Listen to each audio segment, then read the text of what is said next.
Actually, complex, intense. well, Maybe we can switch it back and forth.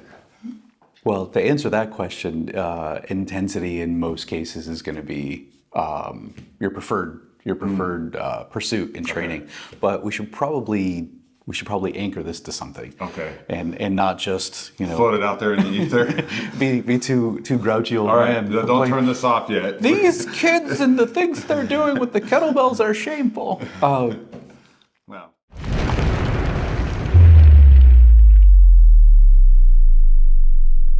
Welcome back to Kettlebell Corner. I'm Jeremiah, this is Roger, and in today's episode we're going to talk about complexity versus intensity, what that means for your movement, your program, and how you can apply it to kettlebells and your general training, right? Sure. Okay, cool. And as always, if you have any comments or questions, please put them down below. We'd love to answer them. We'd love to get a dialogue going. So let's kick this off. Complex versus intense. Who wins? Well, actually, complex, intense. Well, maybe we can switch it back and forth. Well, to answer that question, intensity in most cases is going to be your preferred pursuit in training. But we should probably anchor this to something. Okay. And not just float it out there in the ether. be too grouchy old man. Don't turn this off yet. These kids and the things they're doing with the kettlebells are shameful. Well, we want to ground our opinion in reasoning, in logic, and we don't want to be judgmental and nasty because that's fun, but this isn't the time. Yeah. That's where the comments come into play. Complexity and intensity have a almost inverse relationship. When things become more complex, they have to become less intense. So, if we define some of these terms, complexity would be something that involves out of the ordinary joint actions, an inordinate sequence of events. Even when programming, we want to think about both exercise selection and programming, and complexity in a program would be, 50 things to warm up, and then, you've got, a main lift, and then 3 sub lifts, and then 19 supplemental lifts. A finisher. Yeah, we got to have a finisher. So, complexity is when you add a lot of steps to do a particular thing. And intensity is not just necessarily lifting heavy weight, but it really is about sending a signal, a consistent signal. Yeah. And that's what you need for your training. You also need to talk about what is the difference between training and working out. The difference between training and working out is that training has a goal. You have a problem that you are solving. So if you have a problem, let's say I want to be less fat, or I want to be more muscular or more athletic or strong or whatever. That's a problem you have. And you should go about solving that in a particular way. And training is going to be evaluated based on efficiency. What is the fastest, best, safest way to get you from where you are to where you want to be? So that's training. Yeah, usually has a time frame associated. Sure. So when you're talking about working out, if you first of all, say working out with kettlebells, is that even allowed? I think it's totally allowed. Okay, cool.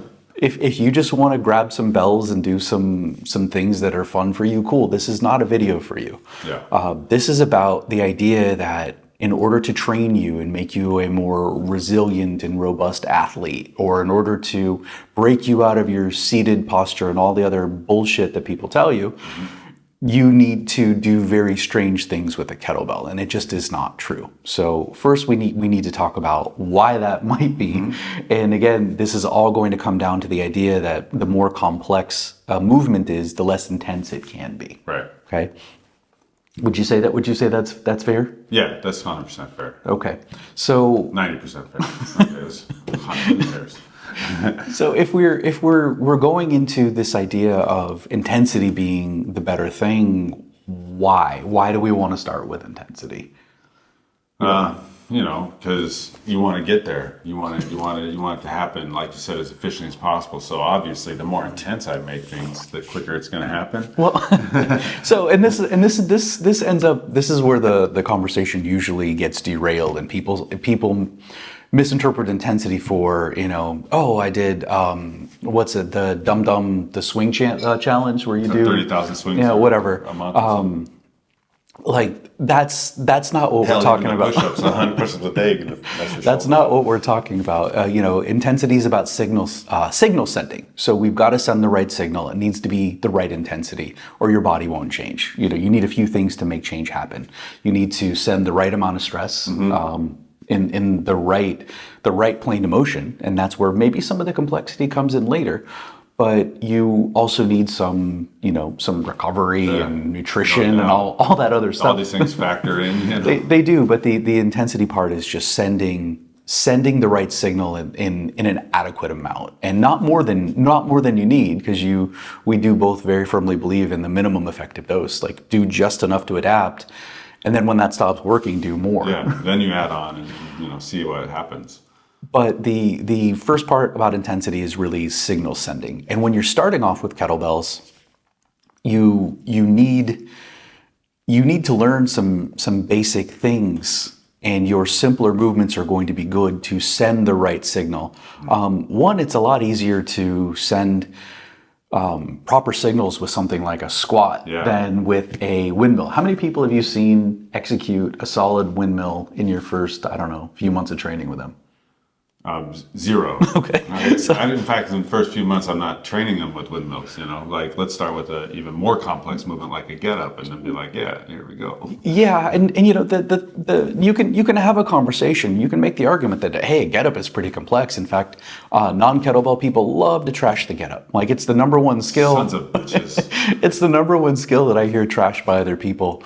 But I also think it's because they don't do it and they don't understand it. And I think they also don't understand that a good coach, and if you don't teach it this way, you might not be a good coach.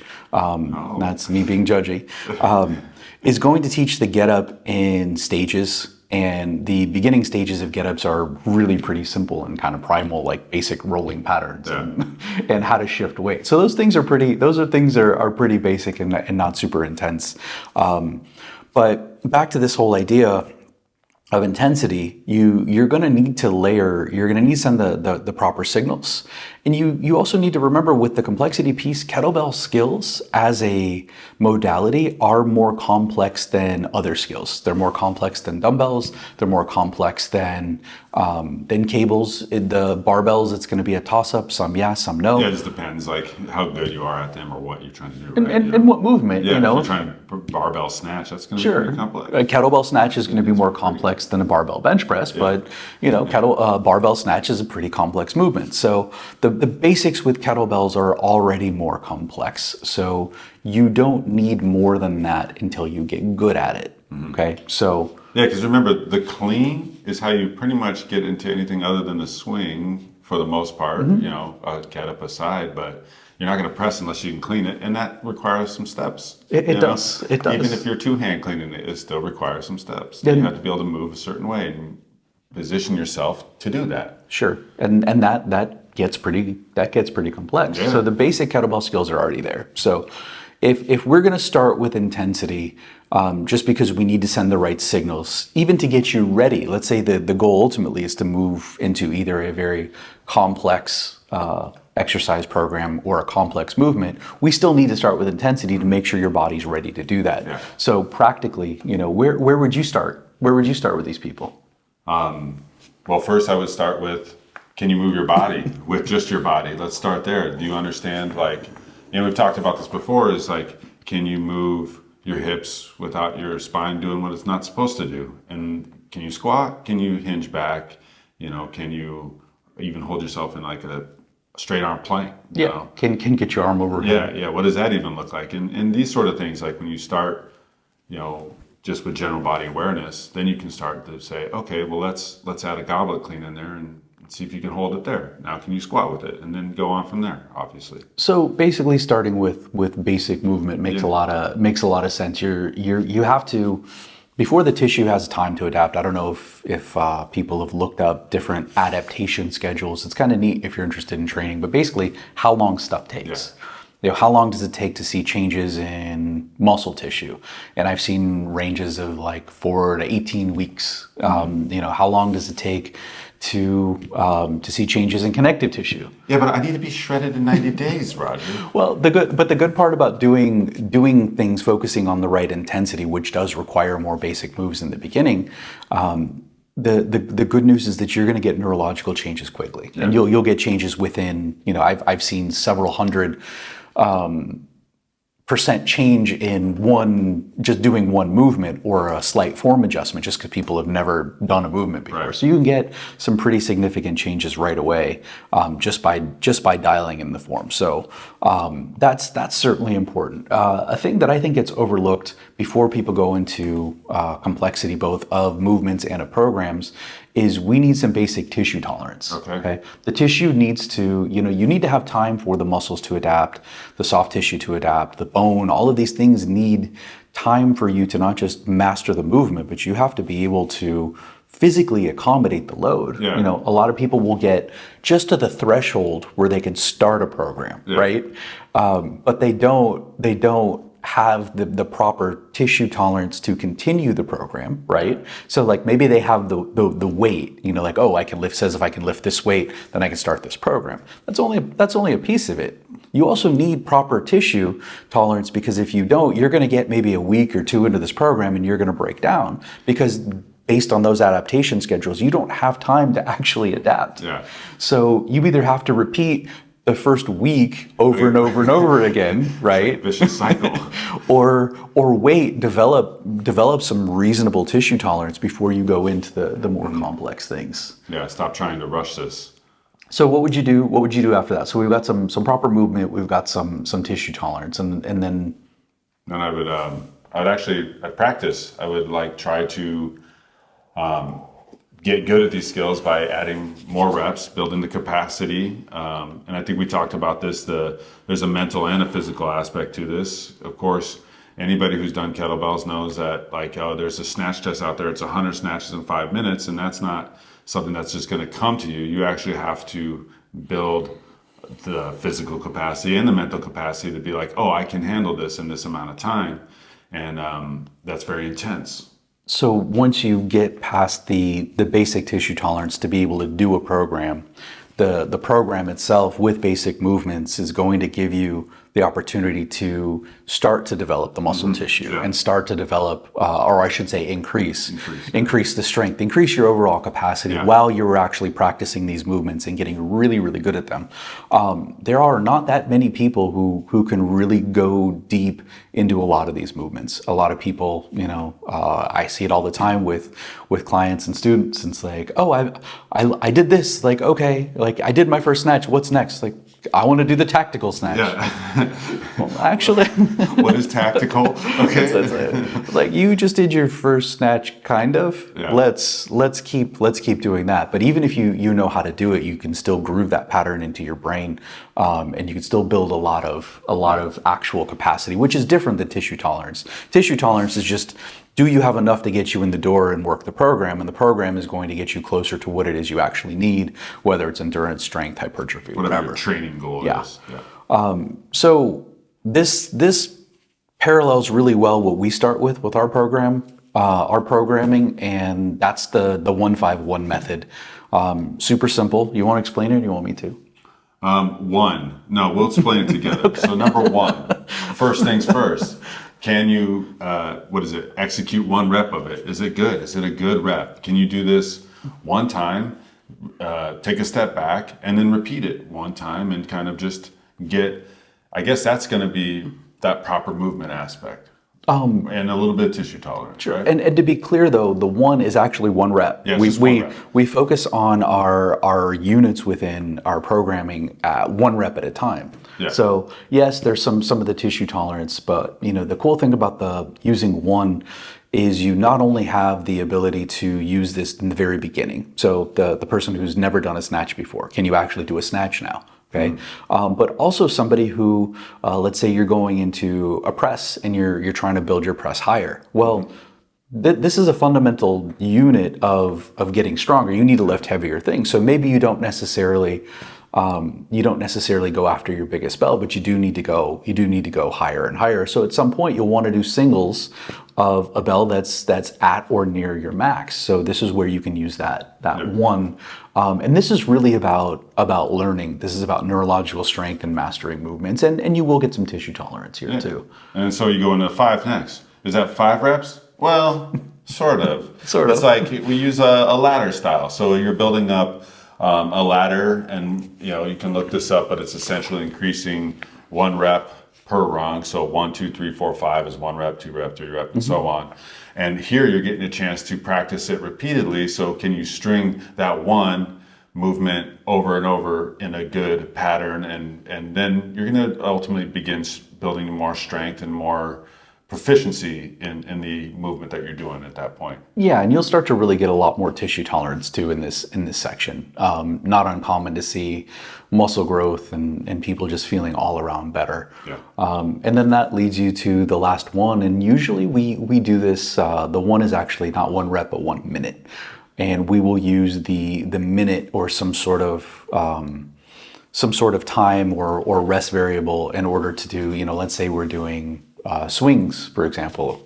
How many swings can you do in a minute? So we might do every minute on the minute, as many as you can do in 1 minute. But we start to use time as a variable that we can modify and change. Even if you just use a simple, very common way to prep for a snatch test is to take the EMOM. So every minute on the minute, you say, okay, 5 and 5. Well, yeah. So I'm going to do 10 rounds, 20 rounds, whatever it happens to be, and I'm going to do 5 snatches or 5 snatches each arm, and then I'm going to rest the rest of the minute. And then as you get better, then you're going to say, hey, I think I can do 7 today. So then you're going to do 7 plus 7. That would be a big jump. But you get what we're saying. Like, you're going to just Sure. build on this. It's not stagnant, but yeah. But you have the expertise down. Like you're dialing it down even more, but you have the ability to start really putting in a lot of volume now. Yeah, and that's essentially, like, you just package it like that. That gives you a direction to learn and progress. Even if you're doing it on your own, let's say you don't have a coach providing you a program, now you got something to kind of go off of. How does your press feel? One, and don't be afraid to stick in these particular ranges for as long as you need to. Oftentimes, like, people just rush, like I said, the 90-day shred. We're just trying to get there. But look, just make it a practice, and you get there. You will get there. Sure. And then, speaking of getting there, where are we going? What's next? How can we progress our basic skills to add more complexity? What do we need for that, Roger? Well, if we are going to do that, and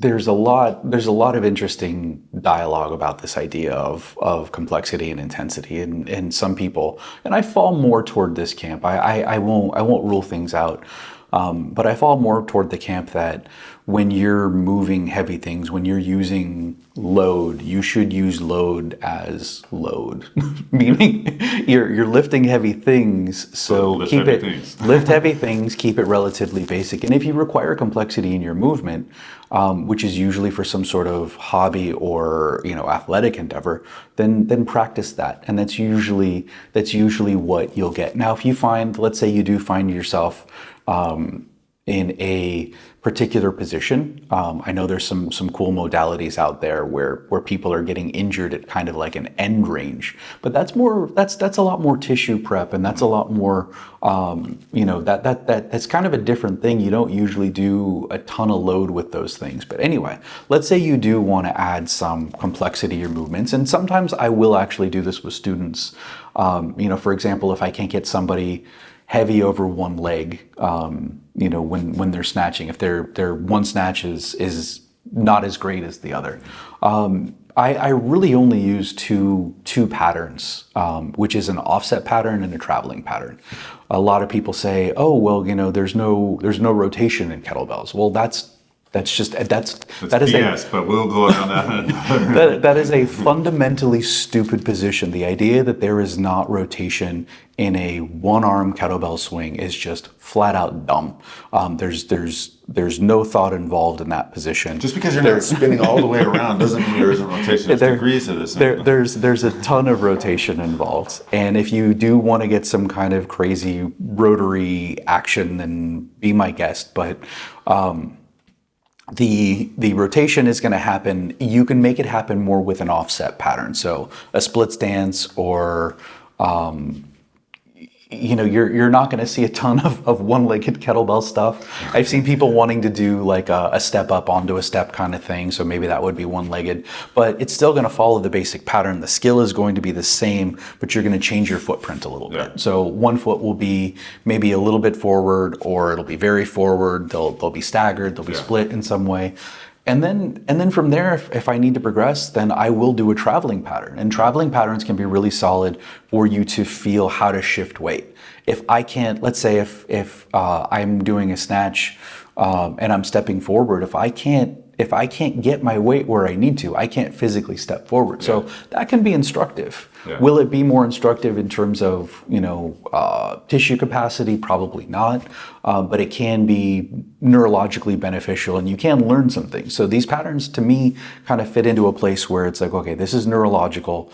This is let's teach your brain a new way to experience the world, and let's see what happens. But as soon as you get that, you don't need a lot of it, and then you can begin to go back to your intensity. However, intensity you can't overdo intensity, and at that point, then maybe you do need to dial it back and say, okay, well, let's introduce a little complexity here, just to take the edge off of this, because eventually, you hear this all the time with strength coaches thinking that, breaking records in the weight room means breaking records in a sport, which it's like, that athlete used to be really fast, and now a 600-pound deadlift is great, but like tennis, maybe not. Maybe not. Yeah, maybe you're not as fleet of foot as you thought you were. But that's a whole nother thing, like sports. Let's pretend that the battery didn't die and we didn't have to switch to the phone. Well, it'll be obvious, but it's okay. I had a friend. I have to share this. I had a friend once. He had just started driving. I had my seatbelt on. He did not. He looks over. He says, "Oh shit, it's the cops. Pretend you have your seatbelt on." Okay? First of all, why not just put your seatbelt on? But second of all, how do you pretend? Yeah, I feel real safe right now. All right, look out for the cops, everybody. Which is probably how we would pretend that the battery didn't die. We probably just would have done nothing. But anyway. All right, so that's the gist of. It's a brief overview of the complexity versus intensity relationship. How you can take your training in this scenario and build it up with proper movement, tissue tolerance, and then adding on some capacity and practice. And then, using the 1-5-1 method can get you there. And it's one of, I guess, many options, but that's the one we're talking about. So sure. And when you do need complexity, you have plenty with your split stance patterns or your offset patterns, and your traveling. There are some other kind of complex moves. You can get into the windmill, you can get into the bench press.